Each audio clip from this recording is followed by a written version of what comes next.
नमस्कार दोस्तों, स्वागत है आपका द एन शो में। और ये क्विक रिपोर्ट आज के मार्केट पे होगी दिसंबर 17 की, क्योंकि मार्केट में काफी वीकनेस देखने को मिली। इंडाइसेस आपको भ्रम दे सकते हैं, लेकिन एक्चुअली मार्केट में काफी ज्यादा कमजोरी है, वीकनेस है। ब्रॉडर मार्केट आप देखेंगे समझ में आएगा, और उसका पूरा सेटअप जो मैं मॉर्निंग शो में आपको रोज समझाता हूँ, वो पूरी तरीके से प्ले आउट होता हुआ दिख रहा है। इसलिए लगातार मैं वार्न करता हूँ कि बहुत केयरफुल रहिएगा। दिसंबर के महीने में मार्केट में, ब्रॉडर मार्केट में काफी ज्यादा कमजोरी है। मैं इस शो इसलिए बना रहा हूँ क्योंकि आज क्विक डेटा जो है मुझे लगता है कि एनालाइज करना चाहिए आपके साथ, क्योंकि जो बिग पिक्चर है मार्केट की वो बहुत कंड्यूसिव नहीं लग रही है। तो इसीलिए आज के मार्केट को थोड़ा समझते हैं, क्योंकि कई सारी चीजें हैं जो इशारा ये कर रही है कि पूरा जो मार्केट का सेटअप जिसको हम समझते हैं सारे अलग अलग फैक्टर से, वो शायद बहुत कंफर्ट जोन में नहीं है। इसलिए बहुत केयरफुल रहने की जरूरत है। देखते हैं आज क्या हुआ मार्केट में। सबसे पहले तो आपके सामने ये इंडाइसेस हैं, और इसमें आप देखेंगे तो निफ्टी मात्र 40-41 पॉइंट गिर के बंद हुआ। ये क्विक डेटा है जो 3:35-40 के आसपास हमने रिकॉर्ड लिया है। और निफ्टी 500 भी बहुत ज्यादा नहीं गिरता हुआ दिखेगा, लेकिन स्मॉल और मिड कैप में आप देखिए तो 100-125 पॉइंट की कमजोरी देखने को मिली है, जो एज कंपेयर टू पिछले दिनों की जो गिरावट होती है 300 पॉइंट 400 उससे कम है। लेकिन अभी आपको इसके आगे जब हम मार्केट ब्रेड देखेंगे तो आपको समझ में आएगा कि एक्चुअली काफी ज्यादा वीकनेस है मार्केट में, क्योंकि इंडाइसेस पूरी पिक्चर प्रेजेंट नहीं करते हैं।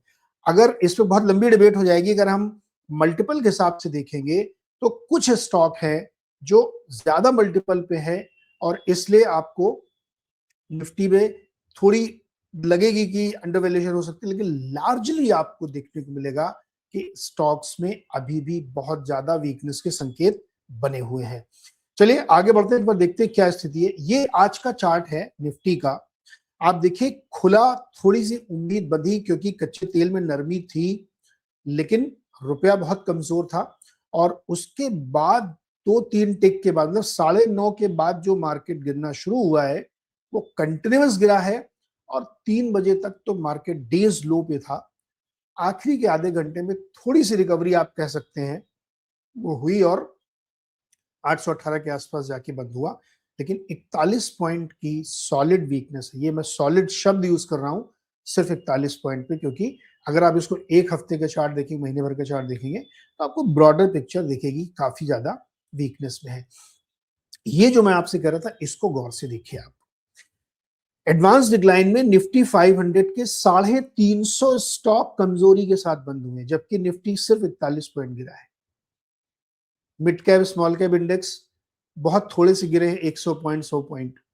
स्टिल आप मार्केट देखिए, ब्रेथ बहुत कमजोर है, यानी ज्यादातर स्टॉक्स में वीकनेस है। बैंक निफ्टी आज एक समय काफी वीक था, लेकिन रिकवरी हुई, क्योंकि जो टॉप स्टॉक्स बहुत गिर रहे थे उसमें थोड़ी थोड़ी सी रिकवरी के लिए, शॉर्ट कवरिंग के लिए जो भी हुआ, उससे आपको ये ब्रेथ थोड़ी बेटर होती दिखेगी। लेकिन जो बिग पिक्चर की ब्रेथ है वो बहुत कमजोर है। निफ्टी भी 26,000 पहुंचा है, तो गिनती के 4 स्टॉक्स के दम पर पहुंचा है। निफ्टी 50 को अगर आप इक्वल वेट कर दें, जो हमने लास्ट टाइम डिस्कस भी किया था, इक्वल वेट निफ्टी वीक है, अभी भी अपने हाई से नीचे है। तो मार्केट ब्रेथ समझना जरूरी, क्योंकि पूरा मार्केट अगर आपको सपोर्ट नहीं कर रहा है और एक लॉपसाइडेड रैली बन रही है, तो वो एक वीकनेस के संकेत है। ये बात मैं आपको यहाँ पे बता रहा हूं। इससे आगे आप देखिए, पिछले एक महीने में हमने केवल टेस्ट के लिए लिए 2 सेक्टर्स।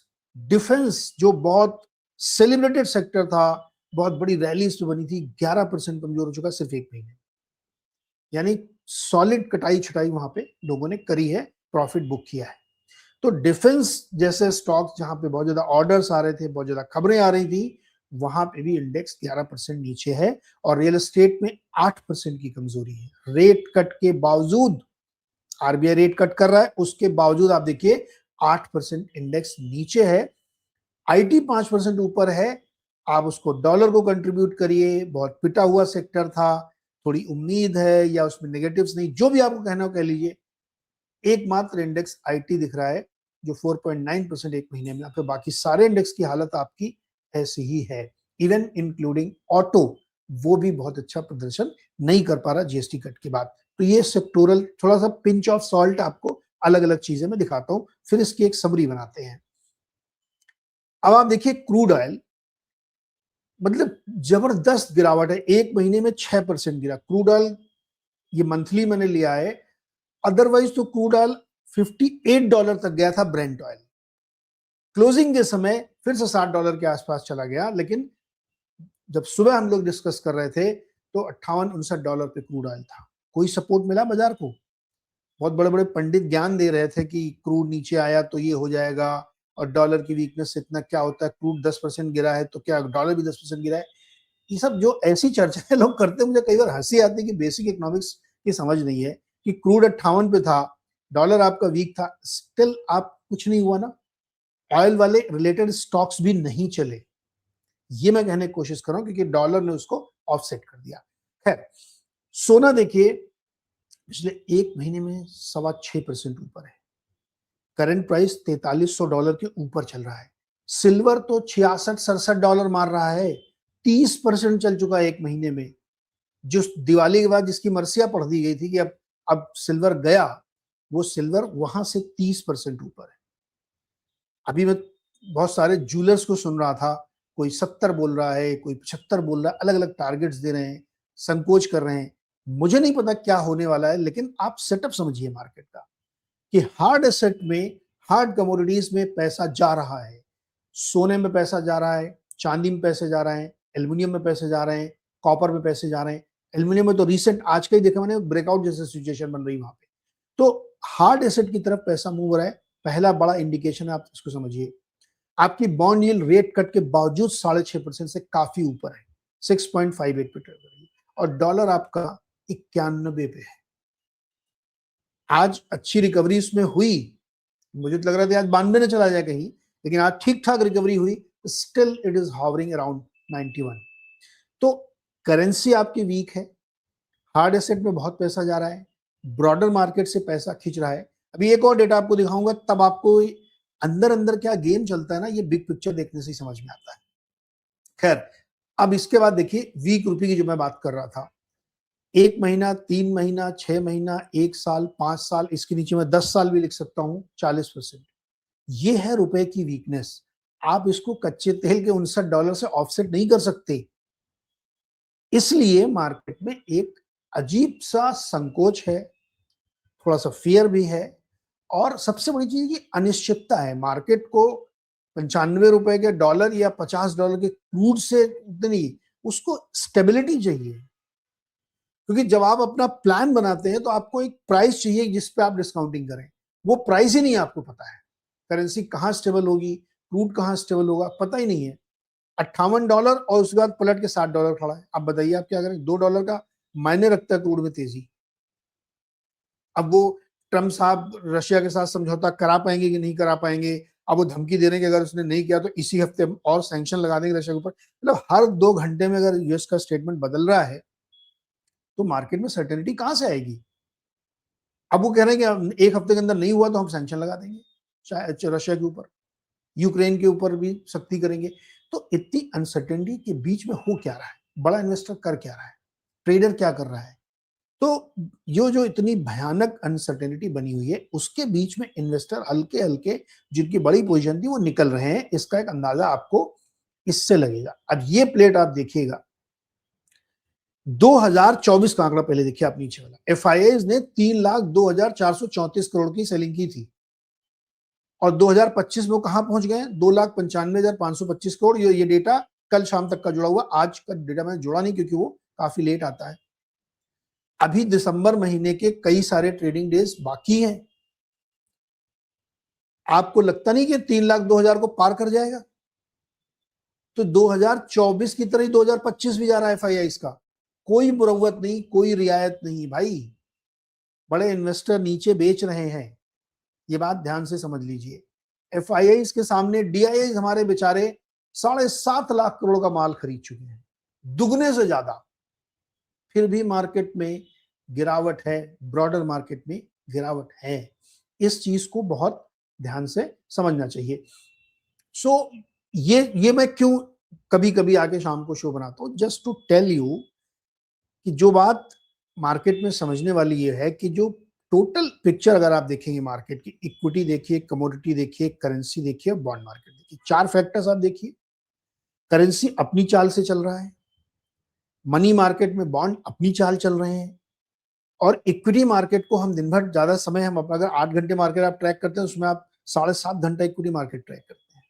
गोल्ड और सिल्वर अपनी चाल चल रहे हैं, कोई फर्क पड़ नहीं रहा है, और इक्विटी में अंदर अंदर जूझ रहे हैं हम लोग। खबरों का कोई अता पता नहीं है, अचानक से कोई खबर आ जाती है ट्रेड डील को लेकर के, अचानक से कोई खबर रशिया यूक्रेन की आ जाती है। कई सारी चीजें ऐसी आती हैं जिनको हमें परखना चाहिए। तो मैं ये कह रहा हूं कि इस समय ब्रॉडर मार्केट में वीकनेस काफी परसिस्ट कर गई है। ओवरसोल्ड मार्केट है, कोई शक नहीं है, बहुत ज्यादा है। कभी भी किसी भी समय एक शॉर्ट कवरिंग रैली हो सकती है, बट उस रैली में कोई पार्टिसिपेट करेगा क्या, क्वेश्चन ये है कि जब शॉर्ट कवरिंग की रैली आएगी तो क्या फ्रेश बाइंग वहां पे होगी। आप विक्स देखिए 10 के नीचे आ गया है, वो इंडिकेट ही कर रहा है कि कोई बहुत बड़ा मोमेंटम हो ही नहीं सकता। मार्केट इतना विक्स नीचे है, मतलब बहुत बड़ी वोलेटिलिटी नहीं होने वाली वहां पे।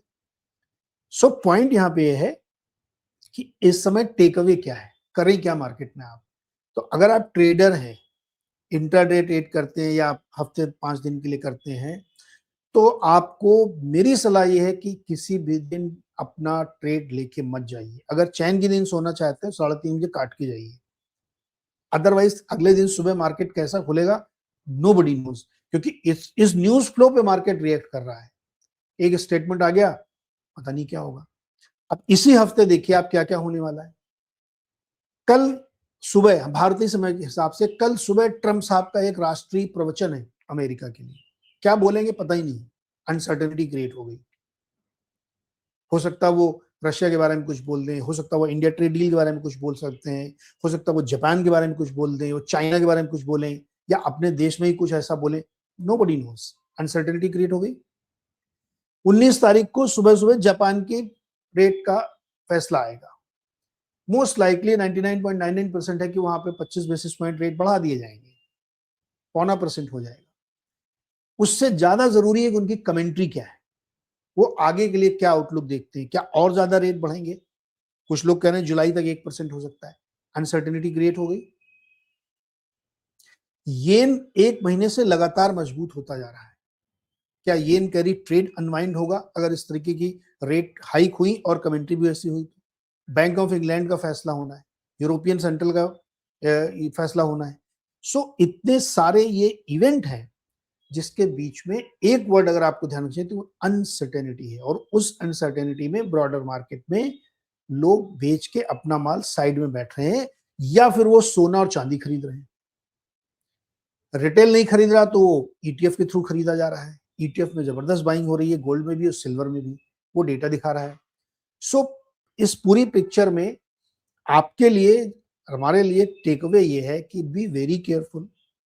दिसंबर का महीना ऐसे ही जाएगा, क्योंकि यहाँ पे एक तो बहुत ज्यादा वॉल्यूम नहीं जनरेट हो रहे हैं यूएस में, वो एक समस्या है, छुट्टियों में जा रहे हैं, प्लस उनके लिए ईयर एंड है इसलिए वो प्रॉफिट बुक भी करेंगे। तीसरी चीजें, बहुत बड़े बड़े इवेंट लाइंड अप है, और नया साल की एलोकेशन, ये सब चीजें जनवरी फर्स्ट वीक पता चलेंगी। तो मार्केट में बहुत ज्यादा उत्साहित होकर के कुछ काम करने की या नैरेटिव में आके नॉइस में फंसने की नहीं है। डेटा इज रियल गॉड, उसकी सुनिए, जो आपको तस्वीर दिखा रहा है उसके हिसाब से अपनी आप पोजीशन बनाइए, और वही एक सही आपके लिए स्ट्रेटजी भी होगी। क्योंकि अगर मार्केट में कोई शॉर्ट कवरिंग आई या मार्केट एक किसी फैंसी न्यूज पे चला, तो उसमें क्या आप खरीदेंगे? I leave it to you. ये सवाल का जवाब आप खुद ढूंढिए। तो इसलिए मार्केट में बहुत केयरफुल रहना है, ज्यादा एडवेंचर नहीं करने हैं, क्योंकि इस समय जो एसेट क्लासेस हैं उसमें अलग अलग रास्ते चल रहे हैं। यानी कमोडिटी भी चल रहा है, यूएस में इक्विटी भी चल रही है, मनी मार्केट में बॉन्ड में भी चल रहा है, सब तरफ एक तेजी का माहौल है, which is not a perfect setup. I hope कि इस पूरी चर्चा से आपको काफी लाभ होगा, थोड़ा बहुत आपको समझ में आएगा कि मैं क्या कहने की कोशिश कर रहा हूँ। तो अपना ध्यान रखिए, अपनों का ध्यान रखिए, और शो अगर पसंद आया हो, आपको अच्छी लगी हो ये बातें, तो अपने दोस्तों के साथ शेयर करिए और चैनल को सब्सक्राइब कर लीजिएगा। और अगर आप ट्रेडर हैं तो स्टॉप लॉस बहुत धर्म पूर्वक लगाइएगा। बहुत बहुत शुक्रिया।